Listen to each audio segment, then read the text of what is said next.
I'm willing to bet that if I asked you to tell me something about Peter or Paul, John, one of the main people in the New Testament, that you'd be able to tell me something. At least most of you would.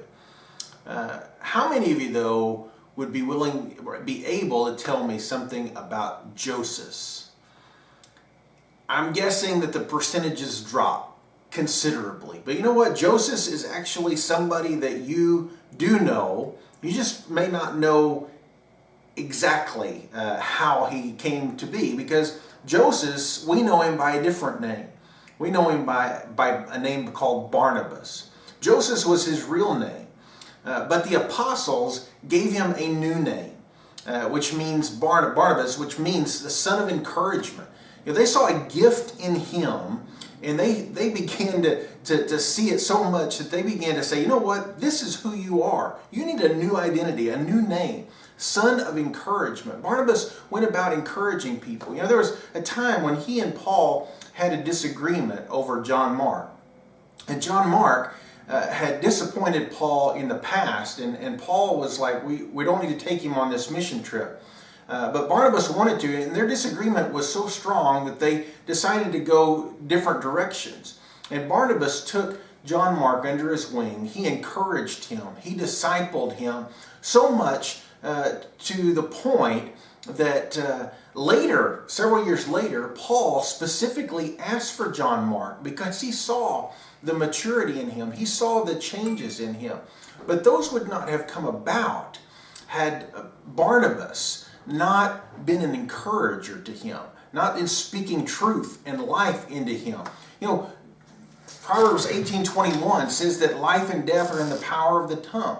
You have the power to build somebody up or tear somebody down.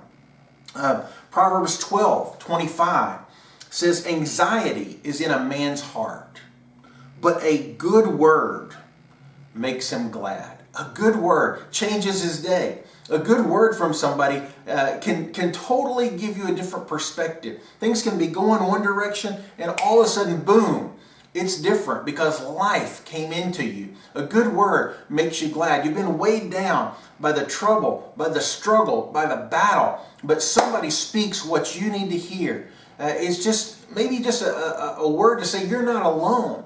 I see you. I care about you. Or they see something in you that has blessed them, and it makes you feel like you've made a difference. It's so encouraging, and it's so needed in the body. Hebrews 3:13 says, exhort one another every day. Every day. Not just some days. It says exhort one another every day. Build one another up. Challenge each other. Encourage one another. That word exhort covers a lot of different things. It can be a warning. It can be an encouragement. There's a lot of different aspects of it. But it says exhort one another, and encouragement is part of that. It says every single day, while it is still called today, that none of you may be hardened by the deceitfulness of sin. You see, encouragement isn't just to say, hey, I'm here for you, but encouragement brings life into us that can keep us from what the enemy is trying to do. The enemy wants to harden our heart. The enemy gets us alone, isolated, and we start drifting away from the Lord, drifting away from other people, drifting towards sin and away from holiness. And yet encouragement, exhorting, encouraging, and warning, all of those things bring us back. And he says do that every single day. 1 Thessalonians 5:11 says, therefore encourage one another and build one another up just as you are doing.